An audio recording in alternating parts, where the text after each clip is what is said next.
আজি ଆସନ୍ତୁ ଆମ୍ଭେ ଉପଦେଶ ଶୀର୍ଷକ ମୁଁ ସେମାନଙ୍କୁ କିପରି ରକ୍ଷା କରିପାରିବି ର ସହିତ ଏକ ସଙ୍ଗରେ ପରମେଶ୍ୱରଙ୍କ ବାକ୍ୟର ଅଧ୍ୟୟନ କରିବା। ବିଚାରକର୍ତ୍ତାଙ୍କ ଦିନରେ ପରମେଶ୍ୱର ଗିଦିୟନଙ୍କୁ ଇସ୍ରାଏଲୀୟମାନଙ୍କୁ ମିଦିୟନୀୟମାନଙ୍କ ହସ୍ତରୁ ରକ୍ଷା କରିବାକୁ ଆଜ୍ଞା ଦେଲେ। ଗିଦିୟନ ଚିନ୍ତା କଲେ, ମୁଁ 12 ଗୋଷ୍ଠୀ ମଧ୍ୟରୁ ଦୁର୍ବଳ ଗୋଷ୍ଠୀର ଅଟେ, ଆଉ ମୁଁ ଆପଣା ପରିବାରରେ ସମସ୍ତଙ୍କ ଠାରୁ ଛୋଟ ଅଟେ। ମୁଁ ଇସ୍ରାଏଲକୁ ମିଦିୟନୀୟମାନଙ୍କ ଠାରୁ ଯେଉଁମାନେ 8 ବର୍ଷରୁ ଆମ୍ଭ ଉପରେ ଅତ୍ୟାଚାର କରି ଆସିଛନ୍ତି କିପରି ରକ୍ଷା କରିବି। ଆରମ୍ଭରେ ଯେବେ ଗିଦିୟନ ବିଭିନ୍ନ ସମସ୍ୟା ଗୁଡ଼ିକ ଉପରେ ବିଚାର କଲେ, ତେବେ ଏହା ତାହାର ସମସ୍ତ ଆତ୍ମବିଶ୍ୱାସ ଛଡ଼େଇ ନେଲା।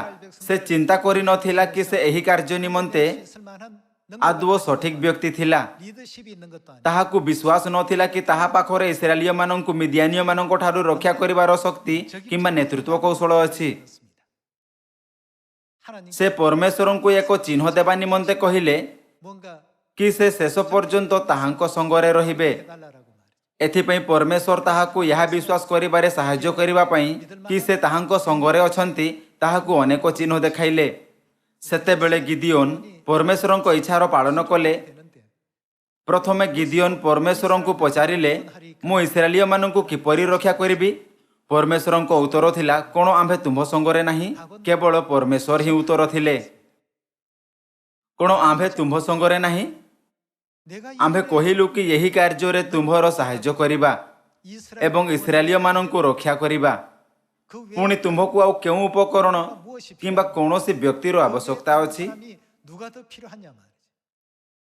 ଯଦିଓ ଆମ୍ଭେ କହିଥାଉ କି ଆମ୍ଭେ ବିଶ୍ୱାସର ଦୁନିଆରେ ରହିଥାଉ, ତଥାପି ମଧ୍ୟ ଆମ୍ଭେ ଆପଣା ବିଶ୍ୱାସର ଜୀବନର ପଥ ପ୍ରଦର୍ଶନ କରିବା ପାଇଁ ଏହି ଦୁନିଆର ପଦ୍ଧତିର ଅନ୍ୱେଷଣ କରିଥାଉ। ଏହା ଏହି ତଥ୍ୟ କାରଣରୁ ଅଟେ କି ଆମ୍ଭେ ଭୌତିକ ଦୁନିଆର ବନ୍ଧନରେ ରହିଛୁ। ଯଦିଓ ବି ଆମ୍ଭେ ଦାବି କରିଥାଉ କି ଆମ୍ଭେ ପରମେଶ୍ୱରଙ୍କ କାର୍ଯ୍ୟ କରୁଅଛୁ, ତଥାପି ମଧ୍ୟ ଏମିତି ହୋଇଥାଏ। ଯେବେ ଗିଦିୟନ ପରମେଶ୍ୱରଙ୍କୁ ପଚାରିଲେ, ମୁଁ ଇସ୍ରାଏଲକୁ କିପରି ରକ୍ଷା କରିବି, ତେବେ ପରମେଶ୍ୱର ଏହା କହିଲେ ନାହିଁ, ଜଣେ ପ୍ରସିଦ୍ଧ ବିଦ୍ୱାନକୁ ଆଣ ଏବଂ ତାହାର ବୁଦ୍ଧି ଦ୍ୱାରା ଏହି ସୁସମାଚାରର କାର୍ଯ୍ୟ ପୂର୍ଣ୍ଣ କର। ପରମେଶ୍ୱର ଏହା କହିଲେ ନାହିଁ, ଆମ୍ଭର ଇଚ୍ଛା ପୂର୍ଣ୍ଣ କରିବା ପାଇଁ ତୁମ୍ଭକୁ 1000 ଲୋକଙ୍କ ଆବଶ୍ୟକତା ଅଛି। ପରମେଶ୍ୱର କେବଳ ଏହା କହିଲେ, କ'ଣ ଆମ୍ଭେ ତୁମ୍ଭ ସଙ୍ଗରେ ନାହିଁ? ଆମ୍ଭେ ଦୁର୍ବଳ ଏବଂ ଅଯୋଗ୍ୟ ଅଟୁ। କିନ୍ତୁ ଯେବେ ମଧ୍ୟ ମୁଁ ଦେଖିଥାଏ କି କିପରି ପରମେଶ୍ୱର ଆଶ୍ଚର୍ଯ୍ୟଜନକ ରୂପେ ଶକ୍ତିଶାଳୀ ଜାତିକୁ ପରାଜୟ କରିବା ଏବଂ ପରାଜିତ କରିବା ପାଇଁ ସେମାନଙ୍କ ନେତୃତ୍ୱ କଲେ ଯେଉଁମାନେ ଦୁର୍ବଳ ଥିଲେ, ତେବେ ମୁଁ ଆଉ ଥରେ ବିଚାର କରେ କି ଆମ୍ଭକୁ ସୁସମାଚାରର ପଥରେ ଚାଲୁଥାଇ ଏବଂ ଆପଣା ବିଶ୍ୱାସର ଜୀବନଯାପନ କରୁଥାଇ ପରମେଶ୍ୱରଙ୍କ ଅଦ୍ଭୁତ କାର୍ଯ୍ୟକୁ କେବେ ଭୁଲିବା ଉଚିତ ନୁହେଁ। ବିଶ୍ୱାସର ପଥରେ ଚାଲୁଥାଇ ଆସନ୍ତୁ ଆମ୍ଭେ ଅନ୍ୟ ସାଧନ ଦ୍ୱାରା ଉତ୍ତର ପ୍ରାପ୍ତ କରିବାକୁ ଚେଷ୍ଟା କରିବା ନାହିଁ, ମାତ୍ର ସର୍ବଦା ପରମେଶ୍ୱରଙ୍କ ଠାରେ ହିଁ ଉତ୍ତର ଅନ୍ୱେଷଣ କରିବା। ଆସନ୍ତୁ ଆମ୍ଭେ ବିଚାରକର୍ତ୍ତାର ପୁସ୍ତକ ଅଧ୍ୟାୟ 6 ପଦ 15କୁ ଯିବା। ତହୁଁ ସେ ତାହାଙ୍କୁ କହିଲେ, ହେ ପ୍ରଭୁ, ମୁଁ କାହିଁରେ ଇସ୍ରାଏଲକୁ ଉଦ୍ଧାର କରିବି? ଦେଖ, ମନୋଷୀ ଅର୍ଥାତ୍ ବଂଶ ମଧ୍ୟରେ ମୋହର ପରିବାର ସବୁଠାରୁ କ୍ଷୀଣ। ସେ ପରମେଶ୍ୱରଙ୍କୁ ଆପଣା ପରିବାର ବିଷୟରେ ବୁଝେଇଲେ। ପୁଣି ମୋ ପିତୃଗୃହ ମଧ୍ୟରେ ମୁଁ ସବୁଠୁ କନିଷ୍ଠ। ତେବେ ସଦାପ୍ରଭୁ ତାହାକୁ କହିଲେ, ଆମ୍ଭେ ନିଶ୍ଚୟ ତୁମ୍ଭ ସଙ୍ଗେ ହେବା। ତହିଁରେ ତୁମ୍ଭେ ମିଦିୟନୀୟମାନଙ୍କୁ 1 ଜଣ ପରି ସଂହାର କରିବ। ଆମ୍ଭର ବଂଶ ସବୁଠୁ ଦୁର୍ବଳ ଗୋଷ୍ଠୀ ମଧ୍ୟରୁ ଅଟେ, ପୁଣି ମୋ ପିତୃଗୃହ ମଧ୍ୟରେ ମୁଁ ସବୁଠୁ କନିଷ୍ଠ। ଆପଣ ଏହା କିପରି କହିପାରନ୍ତି କି ମୁଁ ଇସ୍ରାଏଲୀୟମାନଙ୍କୁ ମିଦିୟନୀୟମାନଙ୍କ ହସ୍ତରୁ ରକ୍ଷା କରିପାରିବି? ଆମ୍ଭେ ମଧ୍ୟ ପ୍ରାୟ ସେହି ପ୍ରକାର ବାହାନା କରିଥାଉ ଯାହା ଗିଦିୟନ ଦେଇଥିଲେ। ଯଦିଓ ଆମ୍ଭେ କହିଥାଉ କି ଆମ୍ଭେ ପରମେଶ୍ୱରଙ୍କ ଉପରେ ବିଶ୍ୱାସ କରିଥାଉ, ତଥାପି ମଧ୍ୟ ସର୍ବପ୍ରଥମେ ପରମେଶ୍ୱରଙ୍କ ବିଷୟରେ ଚିନ୍ତା କରିବା ପରିବର୍ତ୍ତେ ଆମ୍ଭେ ପ୍ରାୟ ସ୍ୱୟଂକୁ ପଚାରିଥାଉ, କ'ଣ ଆମ୍ଭ ଆଖପାଖର ପରିସ୍ଥିତି ବାସ୍ତବରେ ନିଶ୍ଚିତ ଅଟେ କିମ୍ବା କ'ଣ ଆମ୍ଭେ ସଂଖ୍ୟାରେ ଅଧିକ ଅଛୁ? ଯେବେ ଆମ୍ଭେ ଏହି ମାମଲା ଗୁଡ଼ିକ ବିଷୟରେ ଚିନ୍ତା କରୁଥାଉ, ତେବେ ଯେଉଁ କାର୍ଯ୍ୟକୁ ପୂରା କରିବା ପାଇଁ ପରମେଶ୍ୱର ଆମ୍ଭକୁ ଆଜ୍ଞା ଦେଇଛନ୍ତି, ତାହା ପ୍ରାୟ ଆମ୍ଭର ମନରେ ପଛକୁ ଠେଲି ହୋଇଯାଏ। ଶକ୍ତିଶାଳୀ ରାଷ୍ଟ୍ରକୁ ପରାସ୍ତ କରିବା ପାଇଁ ପରମେଶ୍ୱର କେତେ ଥର ଦୁର୍ବଳମାନଙ୍କୁ ଚୟନ କରିଛନ୍ତି? ଦାଉଦଙ୍କ ବିଷୟରେ ଚିନ୍ତା କରନ୍ତୁ, ଯିଏ ଯୁଦ୍ଧ ସମୟରେ ପ୍ରେରିତ ହେବା ନିମନ୍ତେ ବହୁତ ଛୋଟ ଥିଲେ, ତଥାପି ମଧ୍ୟ ସେ ଗୋଲିଆତ ବିରୁଦ୍ଧରେ ଯୁଦ୍ଧ କରିବାକୁ ବାହାରିଲେ। ଯାହା ସହିତ ଯୁଦ୍ଧ କରିବାର ସାହସ ଅଭିଜ୍ଞ ଯୋଦ୍ଧାମାନଙ୍କ ଠାରେ ମଧ୍ୟ ନଥିଲା ଏବଂ ସେ ପରିଶେଷରେ ତାହାକୁ ପରାସ୍ତ କଲେ। ଯେବେ ଆମ୍ଭେ ଦେଖିଥାଉ କି ଏହି ସମସ୍ତ ଆଶ୍ଚର୍ଯ୍ୟଜନକ କାର୍ଯ୍ୟ ପରମେଶ୍ୱରଙ୍କ ଠାରେ କିପରି ଘଟିତ ହେଲା, ତେବେ ଆମ୍ଭେ ଏହି ପ୍ରଶ୍ନର ଉତ୍ତର ପାଇପାରିବା, ମୁଁ ସେମାନଙ୍କୁ କିପରି ରକ୍ଷା କରିପାରିବି। ଏହି ପ୍ରଶ୍ନର ଏକମାତ୍ର ଉତ୍ତର ପରମେଶ୍ୱର ଅଟନ୍ତି। ଆମ୍ଭେ ତୁମ୍ଭକୁ ବିଜୟୀ ହେବାକୁ ଦେବା ଏବଂ ଆମ୍ଭେ ସମସ୍ତ ଇସ୍ରାଏଲକୁ ଉଦ୍ଧାର କରିବା। ଏଥିପାଇଁ ଇସ୍ରାଏଲକୁ ଏହି ସନ୍ଦେଶ ଦିଅ ଏବଂ ଆମ୍ଭେ ଯେ ଆଜ୍ଞା ତୁମ୍ଭକୁ କରିବା ତାହା ପାଳନ କର। ଇସ୍ରାଏଲୀୟମାନଙ୍କୁ କହିବ କି 32,000 ଇସ୍ରାଏଲୀୟ ପୁରୁଷମାନଙ୍କ ମଧ୍ୟରୁ ଯେ କେହି ଭୟରେ କମ୍ପନ କରିବ ସେ ଫେରିଯିବ। ଯେବେ ସେ ଏହି ସନ୍ଦେଶ ଦେଲେ ତେବେ ସେମାନଙ୍କ ମଧ୍ୟରୁ 22,000 ଲୋକ ଫେରିଗଲେ ଏବଂ 10,000 ଲୋକ ରହିଗଲେ। ବର୍ତ୍ତମାନ ଅବଶିଷ୍ଟ 10,000 ପୁରୁଷଙ୍କୁ ଏହି ସନ୍ଦେଶ ଦିଅ, ତଳେ ଜଳ ମଧ୍ୟକୁ ଯାଅ ଏବଂ ସେଥିରୁ ଜଳପାନ କର। ସେହି 300 ପୁରୁଷଙ୍କୁ ଯେଉଁମାନେ ଜିହ୍ୱା ଦ୍ୱାରା ଚାକୁ ଚାକୁ କରି ଜଳ ଖାଇଲେ ଭିନ୍ନ କର ଏବଂ ସେହି ସମସ୍ତଙ୍କୁ ଫେରାଇ ଦିଅ ଯେଉଁମାନେ ଜଳ ଖାଇବା ନିମନ୍ତେ ଆଣ୍ଠୁ ପାତିଲେ। ପରମେଶ୍ୱର ଇସ୍ରାଏଲୀୟମାନଙ୍କୁ ସେମାନଙ୍କୁ ସୈନିକର ସଂଖ୍ୟା କାରଣରୁ ରକ୍ଷା କଲେ ନାହିଁ ଏବଂ ନାହିଁ ସେ ସେମାନଙ୍କୁ କୌଣସି ଅନନ୍ତ ହତିଆର ଦ୍ୱାରା ମିଦିଆନୀୟମାନଙ୍କୁ ପରାସ୍ତ କରିବାକୁ ଦେଲେ। ଯେବେ ଗିଦିଓନ ପରମେଶ୍ୱରଙ୍କୁ ପଚାରିଲେ, ମୁଁ ସେମାନଙ୍କୁ କିପରି ରକ୍ଷା କରିପାରିବି? ମୋ ହାତରେ କିଛି ନାହିଁ, ମୁଁ ସେମାନଙ୍କୁ କିପରି ରକ୍ଷା କରିପାରିବି? ପରମେଶ୍ୱର ଉତ୍ତର ଦେଲେ, କ'ଣ ଆମ୍ଭେ ସଦାପ୍ରଭୁ ତୁମ ସଙ୍ଗରେ ନାହିଁ? ଆମ୍ଭେ ବୋଧେ ତାହା ଅନୁଭବ କରିପାରିବା କି ଗିଦିଓନଙ୍କୁ କିପରି ଲାଗିଥିବ ଯେବେ ସେ 1,35,000 ମିଦିଆନୀୟମାନଙ୍କୁ ଦେଖିଲେ।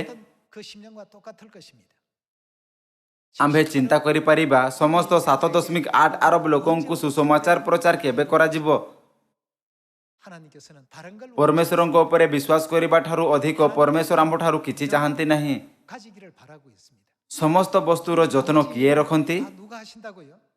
ଆସନ୍ତୁ ଆମ୍ଭେ ଜିହିଜିକଲ ପୁସ୍ତକ ଅଧ୍ୟାୟ 34 ପଦ 5ରେ ଦେଖିବା।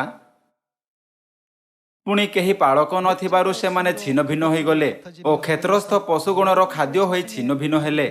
ଆମ୍ଭର ମେଷଗଣ ପର୍ବତ ସକଳରେ ଓ ପ୍ରତ୍ୟେକ ଉଚ୍ଚଗିରିରେ ଭ୍ରମଣ କଲେ ଓ ଆମ୍ଭର ମେଷମାନେ ପୃଥିବୀର ସବୁଆଡ଼େ ଛିନ୍ନ ଭିନ୍ନ ହୋଇଗଲେ। ପୁଣି ସେମାନଙ୍କୁ ଖୋଜିବାକୁ ଓ ସେମାନଙ୍କର ପଛେ ପଛେ ଅନୁସନ୍ଧାନ କରିବାକୁ କେହି ନଥିଲା।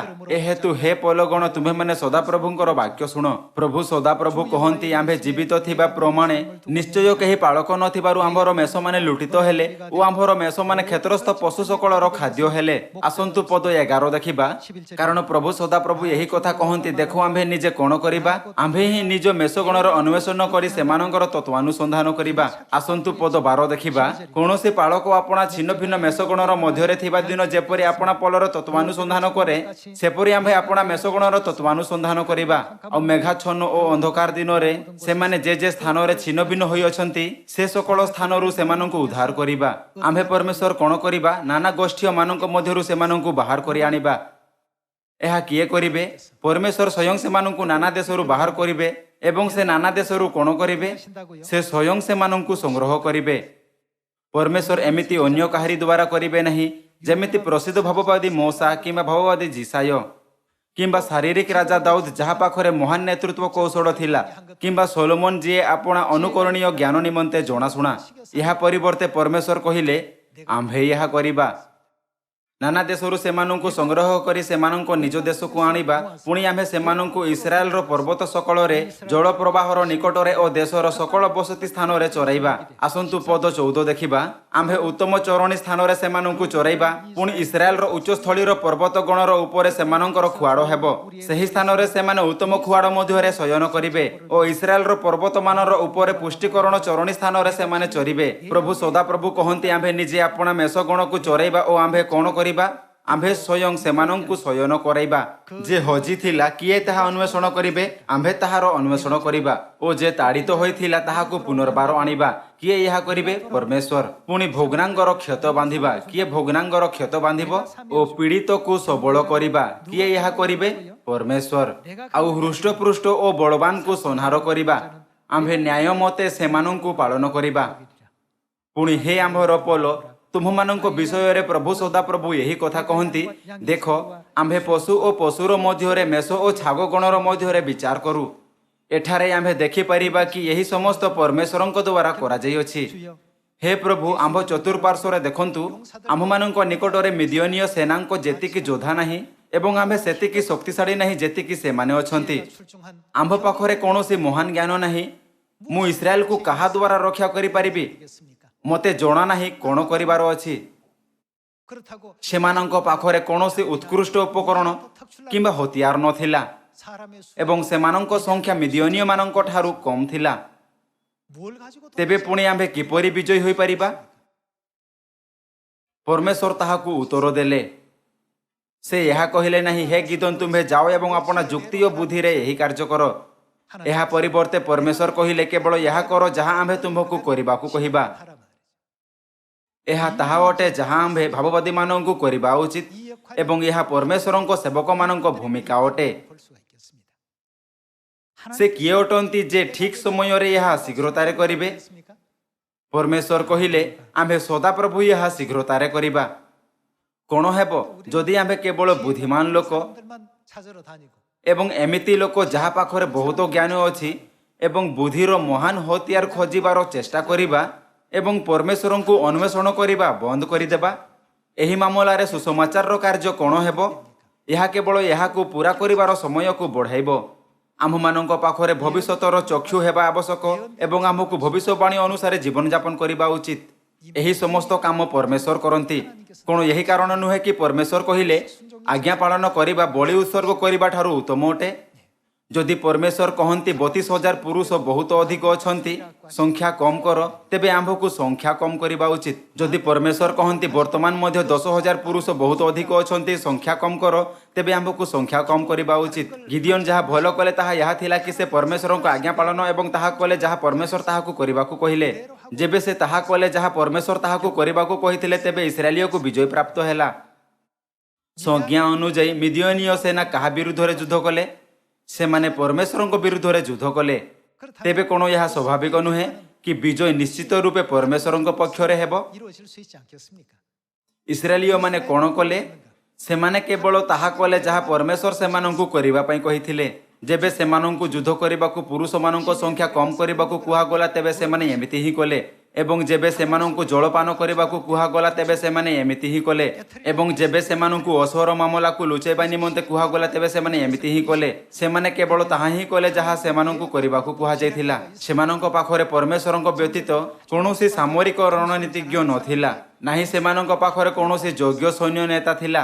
ଆଜି ଯାହା ମୁଁ ଆପଣଙ୍କୁ ଜଣାଇବାକୁ ଚାହୁଁଛି ତାହା ଏହା ଅଟେ କି ଆମ୍ଭର ବିଶ୍ୱାସର ଦୁନିଆରେ ସମସ୍ତ ସୁସମାଚାରର କାର୍ଯ୍ୟ ସର୍ବଦା ପରମେଶ୍ୱରଙ୍କ ଦ୍ୱାରା ନେତୃତ୍ୱ ଓ ପୂର୍ଣ୍ଣ କରାଯିବ। ଏଥିପାଇଁ ଆମ୍ଭେ ପରମେଶ୍ୱରଙ୍କ ସନ୍ତାନମାନଙ୍କୁ ସ୍ୱୟଂକୁ କେବଳ ପ୍ରଚାର ନିମନ୍ତେ ସମର୍ପିତ କରିବାର ଆବଶ୍ୟକତା ଅଛି, କାରଣ ପରମେଶ୍ୱର ଆମକୁ ଉତ୍ସାହରେ ପ୍ରଚାର କରିବାକୁ କହିଛନ୍ତି। ଆସନ୍ତୁ ଆମ୍ଭେ ଯିଶାୟ ପୁସ୍ତକ ଅଧ୍ୟାୟ 41 ପଦ 10 ଦେଖିବା। ତୁମ୍ଭେ ଭୟ କର ନାହିଁ, କାରଣ ଆମ୍ଭେ ତୁମ୍ଭ ସଙ୍ଗରେ ଅଛୁ। ନିରାଶ ହୁଅ ନାହିଁ, କାରଣ ଆମ୍ଭେ ତୁମ୍ଭର ପରମେଶ୍ୱର। ଆମ୍ଭେ ତୁମ୍ଭକୁ ସବଳ କରିବା, ହଁ ଆମ୍ଭେ ତୁମ୍ଭର ସାହାଯ୍ୟ କରିବା, ହଁ ଆମ୍ଭେ ଆପଣା ଧର୍ମ ସ୍ୱରୂପ ଦକ୍ଷିଣ ହସ୍ତରେ ତୁମ୍ଭକୁ ଧରି ରଖିବା। ଦେଖ, ଯେଉଁମାନେ ତୁମ୍ଭ ପ୍ରତି କୁପିତ ଅଛନ୍ତି ସେ ସମସ୍ତେ ଲଜ୍ଜିତ ଓ ଘବରା ହେବେ। ଯେଉଁମାନେ ତୁମ୍ଭ ସଙ୍ଗେ ବିରୋଧ କରନ୍ତି ସେମାନେ ଅବସ୍ତୁ ତୁଲ୍ୟ ହୋଇ ବିନଷ୍ଟ ହେବେ। ଯେଉଁମାନେ ତୁମ୍ଭ ସଙ୍ଗେ ବିରୋଧ କରନ୍ତି ତୁମ୍ଭେ ସେମାନଙ୍କୁ ଅନ୍ୱେଷଣ କରିବ, ମାତ୍ର ସେମାନଙ୍କର ଉଦ୍ଦେଶ୍ୟ ପାଇବ ନାହିଁ। ଯେଉଁମାନେ ତୁମ୍ଭ ସଙ୍ଗେ ଯୁଦ୍ଧ କରନ୍ତି ସେମାନେ ଅବସ୍ତୁ ତୁଲ୍ୟ ଓ ଅକିଞ୍ଚନ ହେବେ, କାରଣ ଆମ୍ଭେ ସଦାପ୍ରଭୁ ତୁମ୍ଭର ପରମେଶ୍ୱର ତୁମ୍ଭ ଦକ୍ଷିଣ ହସ୍ତ ଧରି ତୁମ୍ଭକୁ କହିବା, ଭୟ କର ନାହିଁ, ଆମ୍ଭେ ତୁମ୍ଭର ସାହାଯ୍ୟ କରିବା। ସମସ୍ତ ଲୋକ ଯଦି ଆମ୍ଭକୁ ଯୁଦ୍ଧ କ୍ଷେତ୍ରକୁ ଯିବାକୁ ହୁଅନ୍ତା ଏବଂ ଯଦି ଆମ୍ଭର ସୈନ୍ୟ ପରାମର୍ଶଦାତା ଯୁଗଲିୟଂ ହୁଅନ୍ତେ, ତେବେ ଆମ୍ଭେ କେତେ ଆତ୍ମବିଶ୍ୱାସ ଅନୁଭବ କରନ୍ତା? କ'ଣ ଆମେ ପରିଣାମକୁ ନେଇ ଅଧିକ ଆତ୍ମବିଶ୍ୱାସୀ ହୁଅନ୍ତା ନାହିଁ? ଆମ୍ଭେ ଚିନ୍ତା କରିପାରୁ କେତେ ଉତ୍ତମ ହେବ ଯଦି ଆମ୍ଭର ଚର୍ଚ୍ଚରେ ଜଣେ ଏମିତି ବ୍ୟକ୍ତି ଅଛନ୍ତି, କିନ୍ତୁ ସେ କେବଳ ଜଣେ ମନୁଷ୍ୟ ଅଟନ୍ତି। କ'ଣ ମନୁଷ୍ୟ ପାଖରେ ପରମେଶ୍ୱରଙ୍କ ସମାନ ବୁଦ୍ଧି ହୋଇପାରେ, ଯିଏ ଆଦିରୁ ଅନ୍ତକୁ ଦେଖନ୍ତି? ଜଣେ ବ୍ୟକ୍ତିର ରଣନୀତି ଏକ ଯୁଦ୍ଧରେ କ୍ଷଣିକ ବିଜୟ ଆଣିପାରେ, କିନ୍ତୁ କ'ଣ ଏହାର ତୁଳନା ପରମେଶ୍ୱରଙ୍କ ମହାନ ପ୍ରବନ୍ଧର ସହିତ କରାଯାଇପାରିବ, ଯିଏ ଆଦିରୁ ଅନ୍ତକୁ ଦେଖୁଥାଇ ସମସ୍ତ ମାନବ ଜାତିର ପରିତ୍ରାଣ ଆଡ଼କୁ ପଥ ପ୍ରଦର୍ଶନ କରୁଛନ୍ତି? ଆସନ୍ତୁ ଆମ୍ଭେ ଯିହୋଶୁୟ ଅଧ୍ୟାୟ 6 ପଦ 1 କୁ ଯିବା। ସେହି ସମୟରେ ଇସ୍ରାଏଲ ସନ୍ତାନଗଣ ସକାଶୁ ଜିରିହ ରୁଦ୍ଧ ଥିଲା, ଦୃଢ଼ ରୂପେ ରୁଦ୍ଧ ହୋଇଥିଲା, କେହି ବାହାରକୁ ଗଲା ନାହିଁ ଓ କେହି ଭିତରକୁ ଆସିଲା ନାହିଁ। ତହୁଁ ସଦାପ୍ରଭୁ ଯିହୋଶୁୟଙ୍କୁ କହିଲେ, ଦେଖ, ଆମ୍ଭେ ତୁମ୍ଭ ହସ୍ତରେ ଜିରିହ ନଗର ଓ ତହିଁର ରାଜା ଓ ମହାବିକ୍ରମଶାଳୀ ଲୋକମାନଙ୍କୁ ସମର୍ପଣ କଲୁ। ତୁମ୍ଭେମାନେ ନଗର ବେଷ୍ଟନ କରିବ, ସମସ୍ତ ଯୋଦ୍ଧା ଥରେ ନଗର ଚାରିଆଡ଼େ ପ୍ରଦକ୍ଷିଣ କରିବେ। ଏହି ପ୍ରକାରେ ତୁମ୍ଭେ 6 ଦିନ କରିବ। ଏହା ଜିହୋଶୁୟଙ୍କ ଆପଣା ରଣନୀତି ନଥିଲା। ସେ ଜଣେ ସନ୍ଦେଶ ବାହକ ଏବଂ ଜଣେ ନେତା ଥିଲେ, ଯେ ଇସ୍ରାଏଲୀୟମାନଙ୍କ ପର୍ଯ୍ୟନ୍ତ ପରମେଶ୍ୱରଙ୍କ ଇଚ୍ଛା ପହଞ୍ଚାଉଥିଲେ ଏବଂ ସେମାନଙ୍କୁ ପରମେଶ୍ୱରଙ୍କ ଇଚ୍ଛାର ପାଳନ କରିବା ପାଇଁ ପ୍ରୋତ୍ସାହିତ କରୁଥିଲେ। ପଦ 4 ଦେଖିବା। ପୁଣି 7 ଜଣ ଯାଜକ ସିନ୍ଦୁକର ଅଗ୍ରସର ହୋଇ ମହାଶବ୍ଦକାରୀ 7 ତୁରୀ ବହିବେ। ଆଉ ସପ୍ତମ ଦିନ ତୁମ୍ଭେମାନେ 7 ଥର ନଗର ପ୍ରଦକ୍ଷିଣ କରିବ ଓ ଯାଜକମାନେ ତୁରୀ ବଜାଇବେ। ଏଥିରେ ଯେତେବେଳେ ସେମାନେ ମହାଶବ୍ଦକାରୀ ସିଙ୍ଗାରେ ଦୀର୍ଘଧ୍ୱନି କରିବେ ଓ ଯେତେବେଳେ ତୁମ୍ଭେମାନେ ସେହି ତୁରୀ ଶବ୍ଦ ଶୁଣିବ, ସେତେବେଳେ ସମସ୍ତ ଲୋକ ମହାଜୟ ଧ୍ୱନିରେ ଜୟଧ୍ୱନି କରିବେ। ତହିଁରେ ନଗରର ପ୍ରାଚୀର ପଡ଼ି ସମଭୂମି ହେବ ଓ ଲୋକମାନେ ପ୍ରତ୍ୟେକ ଆପଣା ଆପଣା ସମ୍ମୁଖସ୍ଥ ପଥ ଦେଇ ଉଠିଯିବେ। ବାଇବଲରେ କେଉଁଠି ମଧ୍ୟ ଆମ୍ଭେ ଜିହୋଶୁୟ ଏବଂ ତାହାଙ୍କ ପରାମର୍ଶଦାତାଙ୍କ ଯୋଜନା କିମ୍ବା ରଣନୀତି ସହିତ ଏକତ୍ର ହେଉଥିବା ଆମ୍ଭେ ଦେଖିପାରିବା ନାହିଁ। ସେ କିଏ ଥିଲେ ଯେ ସେମାନଙ୍କୁ ଏହି ପ୍ରକାରେ ଅଗ୍ରସର କରାଇଲେ? ପରମେଶ୍ୱର ଯେ ଇସ୍ରାଏଲୀୟମାନଙ୍କୁ ଦୁଗ୍ଧ ଓ ମଧୁର ଧାରା ପ୍ରବାହିତ ହେଉଥିବା କିଣାନ୍ ଦେଶକୁ ଦେବାର ପ୍ରତିଜ୍ଞା କରିଥିଲେ, ସେ ସେମାନଙ୍କ ନେତୃତ୍ୱ କଲେ। ପରମେଶ୍ୱର କହିଲେ, ଆମ୍ଭେ ସେମାନଙ୍କୁ ଖୋଜିବା ଏବଂ ଆମ୍ଭେ ସେମାନଙ୍କୁ ଏକତ୍ର କରିବା ଏବଂ ଅନ୍ୱେଷଣ କରିବା। ଏହି ଯୁଗରେ ମଧ୍ୟ ଆମ୍ଭ ମଧ୍ୟରୁ କିଛି ଜିହୋଶୁୟଙ୍କ ପରି ପରମେଶ୍ୱରଙ୍କ ଇଚ୍ଛାକୁ ପହଞ୍ଚାଇବାର ଭୂମିକା ପ୍ରଦର୍ଶନ କରିଥାଉ ଏବଂ ଆମ୍ଭ ମଧ୍ୟରୁ କିଛି ପରମେଶ୍ୱରଙ୍କ ଇଚ୍ଛାକୁ ପ୍ରାପ୍ତ କରିଥାଉ ଏବଂ ତାହାକୁ ପୂରା କରିଥାଉ। କିନ୍ତୁ ବାସ୍ତବରେ ସେ ପରମେଶ୍ୱର ଅଟନ୍ତି ଯେ ସମସ୍ତ କିଛି କରୁଛନ୍ତି। ପରମେଶ୍ୱର ଇସ୍ରାଏଲୀୟମାନଙ୍କୁ କହିଲେ କି ସେମାନେ ନଗରରେ ଆକ୍ରମଣ କରିବା ପରିବର୍ତ୍ତେ ତାହାର ଚତୁଃପାର୍ଶ୍ୱରେ ପରିକ୍ରମା କରନ୍ତୁ।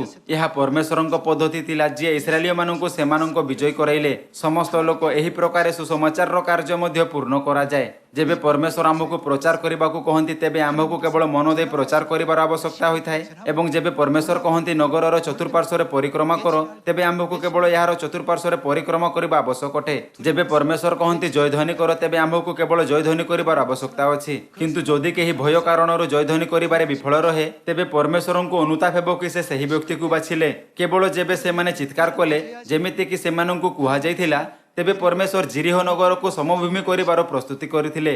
ଜିରିହର କ'ଣ ହେଲା? ଯେବେ ଇସ୍ରାଏଲୀୟମାନେ ପରମେଶ୍ୱରଙ୍କ ନିର୍ଦ୍ଦେଶର ପାଳନ କଲେ। ଜିହୋଶୁୟ ଅଧ୍ୟାୟ 6 ପଦ 16ରେ ଲେଖା ଅଛି, ପୁଣି ଯାଜକମାନେ ସପ୍ତମ ଥର ତୁରୀ ବଜାଇବା ବେଳେ ଜିହୋଶୁୟ ଲୋକମାନଙ୍କୁ କହିଲେ, ଜୟଧ୍ୱନି କର, କାରଣ ସଦାପ୍ରଭୁ ତୁମମାନଙ୍କୁ ଏ ନଗର ଦେଲେ। ମାତ୍ର ନଗର ଓ ତନ୍ମଧ୍ୟସ୍ଥ ସମସ୍ତ ବସ୍ତୁ ସଦାପ୍ରଭୁଙ୍କ ଉଦ୍ଦେଶ୍ୟରେ ବର୍ଜିତ ହେବ। କେବଳ ରାହାବ ବେଶ୍ୟା, ସେ ଓ ଗୃହରେ ତାହା ସଙ୍ଗେ ଥିବା ସମସ୍ତ ଲୋକ ଜୀବିତ ରହିବେ, କାରଣ ସେ ଆମ୍ଭମାନଙ୍କ ପ୍ରେରିତ ଦୂତମାନଙ୍କୁ ଲୁଚେଇ ରଖିଥିଲେ। ଆଉ ତୁମ୍ଭେମାନେ ସେହି ବର୍ଜିତ ଦ୍ରବ୍ୟରୁ ଆପଣମାନଙ୍କୁ କୌଣସି ମତେ ରକ୍ଷା କରିବ। ନହେଲେ କେ ଜାଣି ତୁମେମାନେ ତାହା ବର୍ଜିତ କଲା ଉତ୍ତାରେ ସେହି ବର୍ଜିତ ବସ୍ତୁରୁ କିଛି ଗ୍ରହଣ କରିବ। ତାହା ହେଲେ ତୁମେମାନେ ଇସ୍ରାଏଲ ଛାଉଣୀକି ବର୍ଜିତ କରିବ ଓ ତାକୁ ଦୁଃଖ ଦେବ। ମାତ୍ର ସମୁଦାୟ ରୂପା ଓ ସୁନା, ପୁଣି ସମସ୍ତ ପିତ୍ତଳ ଓ ଲୁହାର ପାତ୍ର ସଦାପ୍ରଭୁଙ୍କ ଉଦ୍ଦେଶ୍ୟରେ ପବିତ୍ର, ତାହା ସବୁ ସଦାପ୍ରଭୁଙ୍କ ଭଣ୍ଡାରକୁ ଆସିବ। ଏ ରୂପେ ଲୋକମାନେ ଜୟଧ୍ୱନି କଲେ ଓ ଯାଜକମାନେ ତୁରୀ ବଜାଇଲେ। ପୁଣି ଲୋକମାନେ ତୁରୀ ଧ୍ୱନି ଶୁଣି ମହାଜୟଧ୍ୱନିରେ ଜୟଧ୍ୱନି କରନ୍ତେ ପ୍ରାଚୀର ପଡ଼ି ସମଭୂମି ହେଲା। ତେଣୁ ଲୋକମାନେ ପ୍ରତ୍ୟେକ ଆପଣା ଆପଣା ସମ୍ମୁଖସ୍ଥ ପଥ ଦେଇ ନଗରକୁ ଉଠିଗଲେ ଓ ନଗର ହସ୍ତଗତ କଲେ। ସମସ୍ତ ଲୋକ ଆପଣ କ'ଣ ଚିନ୍ତା କରନ୍ତି? ଯେହେତୁ ଆମ୍ଭେ ସର୍ବଦା ବାଇବଲର ଅଧ୍ୟୟନ କରିଥାଉ, ଏଥିପାଇଁ ଆମ୍ଭେ ଏହାକୁ ଜ୍ଞାନ ରୂପେ ଭଲରେ ଜାଣୁ। କିନ୍ତୁ ଯେବେ ଆମ୍ଭେ ବାସ୍ତବରେ କୌଣସି ସ୍ଥିତିର ସମ୍ମୁଖୀନ କରିଥାଉ, ତେବେ ଆମ୍ଭେ ପ୍ରାୟ ଅନୁଭବୀ ପୁରୁଷମାନଙ୍କୁ ଅନ୍ୱେଷଣ କରିଥାଉ, ଯେଉଁମାନଙ୍କ ପାଖରେ କ୍ଷମତା ହୋଇଥାଏ ଏବଂ ଅନ୍ୟାନ୍ୟ ଅନୁକୂଳ ପରିସ୍ଥିତି ଗୁଡ଼ିକର ଆମ୍ଭେ ପ୍ରାୟ ଏହା ସ୍ମରଣରେ ରଖିବାକୁ ଅସଫଳ ହୋଇଥାଉ କି ପରମେଶ୍ୱର ସେହି ସ୍ଥିତିରେ ସାମିଲ ଅଛନ୍ତି। ଏହା ବହୁତ ଭଲ ହୁଅନ୍ତା ଯଦି ପରମେଶ୍ୱର ଫାରୁସି କିମ୍ବା ଶାସ୍ତ୍ରୀମାନଙ୍କୁ ଆପଣା ଶିଷ୍ୟ ରୂପେ ମନୋନୀତ କରିଥାନ୍ତେ, କାରଣ ସେମାନଙ୍କଠାରେ ବାଇବଲର ଜ୍ଞାନ ଥିଲା। କିନ୍ତୁ ପରମେଶ୍ୱର ସମୁଦ୍ର କୂଳରୁ ମତ୍ସ୍ୟଜୀବୀମାନଙ୍କୁ ବାଛିଲେ ଏବଂ ସେମାନଙ୍କୁ ଆପଣା ଶିଷ୍ୟ କଲେ। ଏହି କାରଣ ବିଷୟରେ ଚିନ୍ତା କରନ୍ତୁ। ସେ ସେମାନଙ୍କ ସ୍ଥାନରେ ସେମାନଙ୍କୁ କାହିଁକି ବାଛିଲେ? ପରମେଶ୍ୱର ଆମ୍ଭର କ୍ଷମତା ଠାରୁ ଅଧିକ ଆମ୍ଭର ଆଜ୍ଞାକାରିତାକୁ ଦେଖନ୍ତି। ପରମେଶ୍ୱର ଯେଉଁ ପ୍ରକାର ଲୋକମାନଙ୍କୁ ଅନ୍ୱେଷଣ କରୁଛନ୍ତି, ସେମାନେ ଅଟନ୍ତି ଯେଉଁମାନେ ବିଶ୍ୱାସର ସହିତ ପରମେଶ୍ୱରଙ୍କ ଇଚ୍ଛାର ପାଳନ କରନ୍ତି। ସେ ସେହି ଲୋକମାନଙ୍କୁ ଅନ୍ୱେଷଣ କରୁନାହାନ୍ତି ଯେଉଁମାନେ ଜୟଧ୍ୱନି କରନ୍ତି ନାହିଁ, ଯଦିଓ ପରମେଶ୍ୱର ସେମାନଙ୍କୁ ଜୟଧ୍ୱନି କରିବାକୁ କହିଲେ, ଏବଂ ନାହିଁ ସେହି ଲୋକମାନଙ୍କ ଯେଉଁମାନେ ନଗରର ଚତୁଃପାର୍ଶ୍ୱରେ ପରିକ୍ରମା କରନ୍ତି ନାହିଁ, ଯଦିଓ ପରମେଶ୍ୱର ସେମାନଙ୍କୁ ଚତୁଃପାର୍ଶ୍ୱରେ ପରିକ୍ରମା କରିବାକୁ କହିଲେ। ଏମିତି ଏଥିପାଇଁ ଅଟେ କାରଣ ପରମେଶ୍ୱର ବିଜୟର ଫର୍ମୁଲା ପ୍ରଥମରୁ ହିଁ ପ୍ରସ୍ତୁତ କରିଛନ୍ତି। ପରମେଶ୍ୱର ମାତା ପରମେଶ୍ୱର ଓ ପିତା ପରମେଶ୍ୱର ଏବଂ ଚର୍ଚ୍ଚ ଅଫ୍ ଗଡର ସୁସମାଚାରକୁ ଇଣ୍ଟରନେଟ ମାଧ୍ୟମରେ ସମସ୍ତ ଲୋକମାନଙ୍କୁ ପ୍ରଚାର କରିବାର ଅନୁମତି ଦେଇଛନ୍ତି।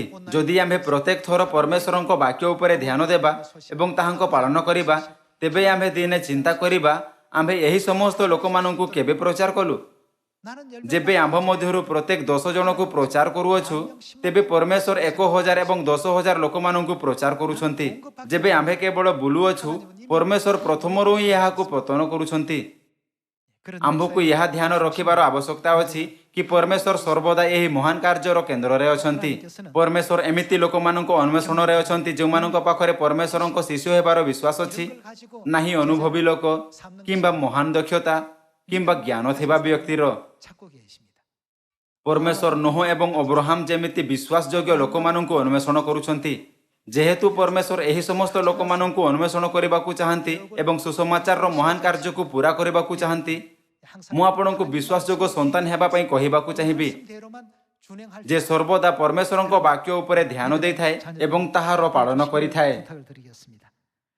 आसंतु आम्भे यात्रा पुस्तक अध्याय 17 रे आउ एक वाक्य देखिबा पद 8 रे यह लेखा अछि सही समय रे अमालेक आसी रफीदीमरे इस्राएल सहित युद्ध कले तोहिरे मोसा जिहोशुओंकु कहिले तुम्हे आम मानक निमंते लोक मनोनीत करी अमालेक सहित युद्ध करबाकू जाओ काली मु आपणा हस्तरे परमेश्वरଙ୍କ जष्टि घेनी पर्वत शृंगरे छिड़ा हेबी तोहु मोसांको आज्ञा अनुसार जिहोशुओ अमालेक सहित युद्ध कले पुणी मोसा ओ हारोन हुर पर्वत शृंगरे आरोहण कले पुणी मोसा आपणा हस्त ऊर्ध्व को टेकिथिबा समय रे केउ माने जयी हेले इस्राएल जयी हेले कोन युद्धर परिणाम युद्धभूमि रे खड्गधारी मानक क्षमता उपरे निर्भर थिला किंबा यह मोसांक द्वारा हेला जिए पर्वतर शिखर रे आपण हस्त उठाई रहिथिले जदियो सेठारे जुगेलियंग जेमिति कोनोसी महान व्यक्ति होइथिबे जेतेबेले कि मोसा आपण हस्त उठाई रखिले सेतेबेले इस्राएलीय विजयी हेउथिले किंतु जेबे से आपण हस्त को तळकु कले से माने परास्त हेउथिले एही समस्त घटना आम्भको अनुभव कराई थाए कि समस्त शक्तिर स्रोत किए अटंती आम्भको यह उपरे पुणी थरे विचार करिबार आवश्यकता अछि एही घटना गुड़िक माध्यम रे आम्भे यही विषय गुड़िकर मूल्य को शिक्षा करि परिबा कि आम्भ पाखरे काहेकि विश्वास हेबा उचित एवं आम्भको परमेश्वरଙ୍କ वाक्य रे जग किंबा लोप करिबा बिना परमेश्वरଙ୍କ प्रति पूर्ण आज्ञाकारितार जीवन काहेकि बंचिबा उचित मु इस्राएल को किपरि रक्षा करि परिबी मो पाखरे नाही सामर्थ्य नाही शक्ति नाही धन अछि नाही मु अन्य मानक ठारू विशिष्ट अटे परमेश्वर आपण मते काहेकि चयन करिसंती परमेश्वर गिदियोनंकु आउ अन्य कौनसी वस्तु निमंते नहीं मात्र ताहार विश्वास कारणरु चयन कले एही जुगरे मध्य परमेश्वर आम्भको कहिले तुमको 7.8 अरब लोकंकु सुसमाचार रो प्रचार करिबा उचित से वास्तव रे परमेश्वर अटंती जे प्रचार करंती निसंदेह परमेश्वरଙ୍କ पाखरे प्रचार करिबार अनेक पद्धति अछि से आपना संतान माननको ओठ द्वारा प्रचार करंती एवं इंटरनेट माध्यम रे विभिन्न वैषयिक प्रगतिर मध्य विकास करंती कारण ताहांको संतान माने समस्तंको प्रचार करि परिबे नाही आम्भ दृष्टिकोण रे एमिति लागि थाए कि विज्ञान वैज्ञानिक माननको द्वारा विकसित करा जाय अछि किंतु कोन से परमेश्वर नहंती जे प्रत्येक जुग रे लोक माननको बुद्धि एवं ज्ञान प्रदान कले जहा द्वारा से माने विज्ञान रो विकास करि परिबे एवं परित्राण रो कार्य को आगो को बढ़ाई परिबे जदि परमेश्वर अब्राहम को समय लोक माननको एमिति बुद्धि एवं ज्ञान देई थांते तेबे आज आम्भ पाखरे जो सुजोग अछि ताहा हुअंता नाही आम्भको पिता परमेश्वर और माता परमेश्वरଙ୍କ सहित साक्षात करिबा किंबा जिहोशुओ गिदियोन एवं मोसांको अभिलेख देखिबाकू सुजोग मिलंता नाही एवं आम्भको अनंत मृत्युर दुनिया को जीवाकू पड़ंता किंतु आम्भको अपना अनुग्रह प्रदान करिबा निमंते परमेश्वर एही जुगरे विज्ञान रो विकास रे शीघ्रतारे प्रगति करिसंती एवं समस्त वातावरण और परिस्थिति गुडी को निर्माण करिसंती जेउथिरे सारा दुनिया रो समस्त लोकंको सुसमाचार रो प्रचार करा जाय परिबो वर्तमान आम्भे वास्तविक समय रे पृथ्वीर विपरीत दिगरे होउथिबा कार्य गुडी को देखि एवं सुनी परिबा परमेश्वर एक एमिति दुनिया प्रस्तुत करिसंती जेउठी आपण यात्रा करिबा बिना समस्त किछि जानि परिबे मु कोन करि परिबी मु यहा करि परिबी नहीं किंतु आम्भर परमेश्वर समस्त किछि करि परिबे कोन आम्भे निश्चित नहीं कि जेबे आम्भे परमेश्वरଙ୍କ द्वारा आम्भको दत्त समस्त आज्ञार पालन करू थई समस्त किछि पूरा करि थाउ ତେବେ ସମୀରଣ ଏବଂ ପୃଥିବୀର ପ୍ରାନ୍ତ ପର୍ଯ୍ୟନ୍ତ ଶୀଘ୍ରତାରେ ସୁସମାଚାରର ପ୍ରଚାର କରାଯିବ। ଆସନ୍ତୁ ପଦ 12 ସହିତ ଜାରି ରଖିବା। ମାତ୍ର ମୂଷାଙ୍କର ହସ୍ତ ଭାରି ହେଲା, ଏହେତୁ ସେମାନେ ଖଣ୍ଡିଏ ପ୍ରସ୍ତର ଆଣି ତାହା ତଳେ ରଖନ୍ତେ ମୂଷା ତହିଁ ଉପରେ ବସିଲେ। ପୁଣି ହାରଣ ଓ ହୁର ଜଣେ ଏ ପାଖେ ଆଉ ଜଣେ ସେ ପାଖେ ତାଙ୍କର ହସ୍ତ ଟେକି ଧରିଲେ। ତହିଁରେ ସୂର୍ଯ୍ୟାସ୍ତ ପର୍ଯ୍ୟନ୍ତ ତାଙ୍କର ହସ୍ତ ସ୍ଥିର ରହିଲା।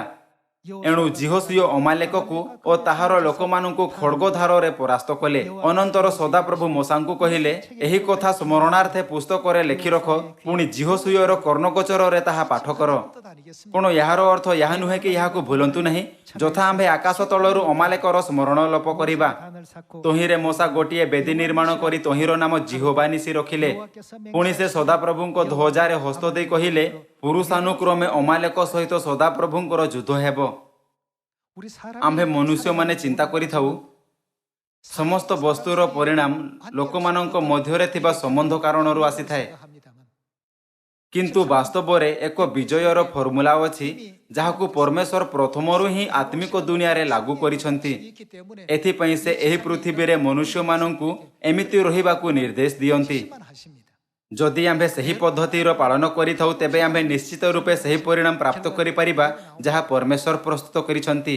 କିନ୍ତୁ ଯଦି ଆମ୍ଭେ ପରମେଶ୍ୱରଙ୍କ ଇଚ୍ଛାର ଅବଜ୍ଞା କରିବା ଏବଂ ସେଥିରେ ଆପଣା ବିଚାର ଯୋଗ କରିବା ଏବଂ ଏହାକୁ ଆପଣା ଉପାୟରେ କରିବା, ତେବେ ପରମେଶ୍ୱର ଆମ୍ଭକୁ କୌଣସି ଏମିତି ବ୍ୟକ୍ତି ରୂପେ ପରିବର୍ତ୍ତନ କରିବେ ଯେ ଅଧିକ ଆଜ୍ଞାକାରୀ ଅଟେ, ଯାହାଦ୍ୱାରା ସେ ଯେଉଁ ପରିଣାମ ଚାହାନ୍ତି ତାହାକୁ ପ୍ରାପ୍ତ କରାଯାଇପାରିବ। କିଛି ଲୋକ ଏହି ତଥ୍ୟ ଆଡ଼କୁ ଧ୍ୟାନ ଦେଲେ କି ପ୍ରଥମ ଚର୍ଚ୍ଚର ସମୟରେ ପରମେଶ୍ୱରଙ୍କ ବହୁତ ଗୁଡ଼ିଏ ବିଶ୍ୱାସୀ ଶିକ୍ଷିତ ନଥିଲେ ଏବଂ ସେମାନଙ୍କଠାରେ ଅନେକ ଦୁର୍ବଳତା ଥିଲା। ଏହାର ଉତ୍ତରରେ ପ୍ରେରିତ ପାଉଲଙ୍କ ଏହି ଉତ୍ତର ଥିଲା, ଭାବି ଦେଖ କି ଯେବେ ତୁମ୍ଭେ ପରମେଶ୍ୱରଙ୍କ ଦ୍ୱାରା ଆହ୍ୱାନିତ ହେଲ, ତେବେ ତୁମ୍ଭେ କ'ଣ ଥିଲ? ଆମ୍ଭର ଅନେକ ଭାଇ ଭଉଣୀ ଜ୍ଞାନବାନ ନଥିଲେ, ସେମାନେ ଅତି ସମ୍ଭ୍ରାନ୍ତ ନଥିଲେ, ଅନେକଙ୍କ ପାଖରେ ଧନ ନଥିଲା। ଆପଣଙ୍କୁ କ'ଣ ଲାଗେ କି ପରମେଶ୍ୱର ଏମିତି ଲୋକମାନଙ୍କୁ କାହିଁକି ମନୋନୀତ କଲେ? ଏହା ଦୁର୍ବଳମାନଙ୍କ ଦ୍ୱାରା ଏହା ପ୍ରକଟ କରିବା ପାଇଁ ଥିଲା କି ଶକ୍ତିର ସ୍ରୋତ ପରମେଶ୍ୱରଙ୍କ ଠାରେ ଅଛି। ଆପଣଙ୍କୁ ଏହି ବାକ୍ୟ ମନେ ଅଛି, ହଁ ନା? ଯଦିଓ ଏହି ପୃଥିବୀରେ ଆମ୍ଭ ପାଖରେ ପ୍ରତିକୂଳ ପରିସ୍ଥିତି ଗୁଡ଼ିକ ଅଛି, ପରମେଶ୍ୱର ଯାହା ପ୍ରତିକୂଳ ଅଟେ ଆହୁରି ମହାନ କରନ୍ତି। ସେ ଆମ୍ଭମାନଙ୍କ ପରମେଶ୍ୱର ଅଟନ୍ତି, ଯେ ଦୁର୍ବଳମାନଙ୍କୁ ଶକ୍ତିଶାଳୀ ମାନଙ୍କ ଠାରୁ ଅଧିକ ଶକ୍ତିଶାଳୀ କରନ୍ତି। ସେ ପରମେଶ୍ୱର ଚର୍ଚ୍ଚ ଅଫ୍ ଗଡରେ ଅଛନ୍ତି। କ'ଣ ଏହି କାରଣ ନୁହେଁ କି ଚର୍ଚ୍ଚ ଅଫ୍ ଗଡ ସମଗ୍ର ଦୁନିଆକୁ ରକ୍ଷା କରିବ? ଏହା ଭୁଲନ୍ତୁ ନାହିଁ କି ପରମେଶ୍ୱର ସର୍ବଦା ଆମ୍ଭମାନଙ୍କ ଧନ ଅଟନ୍ତି। ଆମ୍ଭକୁ ଶୀଘ୍ରତାରେ ଏହା ଅନୁଭବ କରିବା ଉଚିତ କି ପରମେଶ୍ୱର ଏହି ତୃତୀୟ ଆୟାମୀ ଦୁନିଆର ସଞ୍ଚାଳନ କରୁଛନ୍ତି, ଯେଉଁଠି ଆମ୍ଭେ ମନୁଷ୍ୟ ରହିଥାଉ। ଏହି ପ୍ରକାରେ ସୁସମାଚାରର କାର୍ଯ୍ୟ ଆଉ ଅଧିକ ତୀବ୍ରତାରେ ପୁରା କରାଯାଇପାରିବ ଏବଂ ସ୍ୱର୍ଗର ରାଜ୍ୟ ନିକଟକୁ ଆସିପାରିବ। ଆସନ୍ତୁ ଏହା ଉପରେ ପୁଣି ଥରେ ବିଚାର କରିବା। ଯିଶାୟ ଅଧ୍ୟାୟ 60 ପଦ 20ରେ ଏହା ଲେଖା ଅଛି, ତୁମ୍ଭର ସୂର୍ଯ୍ୟ ଆଉ ଅସ୍ତଗତ ନହେବ କିମ୍ବା ତୁମ୍ଭର ଚନ୍ଦ୍ର ଆପଣାକୁ ରହିତ କରିବ ନାହିଁ, କାରଣ ସଦାପ୍ରଭୁ ତୁମ୍ଭର ଅନନ୍ତ କାଳ ସ୍ଥାୟୀ ଜ୍ୟୋତି ସ୍ୱରୂପ ହେବେ। ପରମେଶ୍ୱର ଆମ୍ଭମାନଙ୍କ ଜ୍ୟୋତି ହେବେ ଓ ତୁମ୍ଭର ଶୋକର ଦିନ ଶେଷ ହେବ। ଯେଉଁଦିନ ଆମ୍ଭର ଶୋକର ଦିନ ସମାପ୍ତ ହେବ, ସେହିଦିନ ସ୍ୱର୍ଗୀୟ ସ୍ୱର୍ଗଦୂତଙ୍କ ଦୁନିଆରେ ଆମ୍ଭକୁ ଅନନ୍ତ ଆନନ୍ଦ ଏବଂ ଖୁସି ପ୍ରାପ୍ତ ହେବ। ଆମ୍ଭେ ପରମେଶ୍ୱରଙ୍କ ସହିତ ଅନନ୍ତ ଜୀବନ ଓ ଆଶୀର୍ବାଦର ଆନନ୍ଦ ନେବା, ଯାହା ଆମ୍ଭକୁ ପ୍ରତିଦିନ ଏକ ନୂତନ ସୃଷ୍ଟି ଦେଖିବାର ଆନନ୍ଦ ଦେବ। ଆସନ୍ତୁ ପଦ 21 ଦେଖିବା। ମାତ୍ର ତୁମ୍ଭର ଲୋକ ସମସ୍ତେ ଧାର୍ମିକ ହେବେ, ସେମାନେ ଅନନ୍ତ କାଳ ଯାଏ ଦେଶ ଅଧିକାର କରିବେ। ସେମାନେ ଆମ୍ଭର ଗୌରବାର୍ଥେ ଆମ୍ଭର ରୋପିତ ଶାଖା ଓ ଆମର ହସ୍ତକୃତ କର୍ମ ଅଟନ୍ତି। କ୍ଷୁଦ୍ର ଜଣକ ସହସ୍ର ହେବ ଓ ସାନ ଜଣକ ବଳବାନ ଗୋଷ୍ଠୀ ହେବ। ଆମ୍ଭେ ସଦାପ୍ରଭୁ ଯଥା କାଳରେ ଏହା ଶୀଘ୍ର ଘଟାଇବା। ପରମେଶ୍ୱର କହିଲେ କି ସେ ସମସ୍ତ କିଛି କରିବେ। ଆମ୍ଭକୁ କେବଳ ସେହି ପଥର ଅନୁସରଣ କରିବାର ଆବଶ୍ୟକତା ଅଛି। ପରମେଶ୍ୱର ଆମ୍ଭକୁ ଯାହା କରିବା ପାଇଁ କହନ୍ତି ତାହାକୁ ପୁରା କରିବା ନିମନ୍ତେ ଆମ୍ଭକୁ ଆପଣ ସର୍ବଶ୍ରେଷ୍ଠ ଚେଷ୍ଟା କରିବାର ଆବଶ୍ୟକତା ଅଛି। ଯେବେ ପରମେଶ୍ୱର ଆମ୍ଭକୁ ପବିତ୍ର କାର୍ଯ୍ୟ ସମର୍ପଣ କରନ୍ତି, ତେବେ ଆସନ୍ତୁ ଆମ୍ଭେ ପବିତ୍ର କାର୍ଯ୍ୟ ପ୍ରତି ବିଶ୍ୱାସଯୋଗ୍ୟ ରହିବା ଏବଂ ସେହି କାର୍ଯ୍ୟକୁ ପୁରା କରିବାର ଚେଷ୍ଟା କରିବା। ଯେବେ ପରମେଶ୍ୱର ଆମ୍ଭକୁ କିଛି ଏମିତି ସମର୍ପଣ କରନ୍ତି ଯାହା ଆଗ୍ରହର ସହିତ କରାଯିବା ଉଚିତ, ତେବେ ଆସନ୍ତୁ ଆମ୍ଭେ ତାହା ଆଗ୍ରହର ସହିତ କରିବା। ଯେବେ ପରମେଶ୍ୱର ଆମ୍ଭକୁ ସଦସ୍ୟମାନଙ୍କୁ ଦେଖାଶୁଣା କରିବାର କାର୍ଯ୍ୟ ସମର୍ପଣ କରନ୍ତି, ତେବେ ଆସନ୍ତୁ ଆମ୍ଭେ ସେହି କାର୍ଯ୍ୟ ନିମନ୍ତେ ଆପଣ ସର୍ବୋତ୍ତମ ଦେବା। ଯେବେ ପରମେଶ୍ୱର ଆମ୍ଭକୁ ପ୍ରଚାର କରିବାର କାର୍ଯ୍ୟ समर्पण करती तेबे आसंतु आम्भे विश्वासर सहित प्रचार करिबार सर्वोत्तम चेष्टा करिबा। जेबे आम्भे प्रचार करिथौ तेबे परमेश्वर आम्भकु एक विषय स्मरण रखिबाकु कहिले। आसंतु आम्भे जिसाय अध्याय 51 पद 7 पढ़िबा। हे धर्मज्ञ लोक माने तुम्हमानंक हृदय रे आम्भर व्यवस्था अछि, तुम्हे माने आम्भर कथा सुनो। आम्भे काहाकु भय करिबा उचित नुहे। तुम्हे माने मर्त्यर अपमान रे भीत हुआ नहीं अथवा सेमानंक निंदारे उद्विग्न हुआ नहीं, कारण कीट सेमानंकु वस्त्र परि खाई पकैब ओ पोक सेमानंकु लम परि खाई पकैब। मात्र आम्भर धर्म अनंत काल स्थायी हेबो ओ आम्भर परितारण पुरुष परंपरा रे रहिबो। परमेश्वर आम्भकु यही चेतावनी दियंती, आम्भकु केउ विषय प्रति उद्विग्न हेबा उचित नुहे। परमेश्वर कहिले मनुष्यंक निंदारे उद्विग्न हुआ नहीं। आउ सेमानंक मर्त्यर अपमान विषय रे कोन, सेमानंक मर्त्यर अपमान रे भीत हुआ नहीं। आम्भकु सेमानंक मर्त्यर अपमान रे भीत हेबा आवश्यकता नहीं, मात्र आम्भकु परमेश्वरंक आज्ञार पालन करुथै दुनियार समस्त लोक मानंकु सत्यर साक्ष्य देबा आवश्यक अटे। एमिति करुथै मते आशा अछि कि सियोनर समस्त संतान दुनिया को रक्षा करिबारे नेतृत्व करिवे। एहा द्वारा मु आजिर उपदेश समाप्त करिबाकु चाहिबी। आपणक बहुत बहुत धन्यवाद।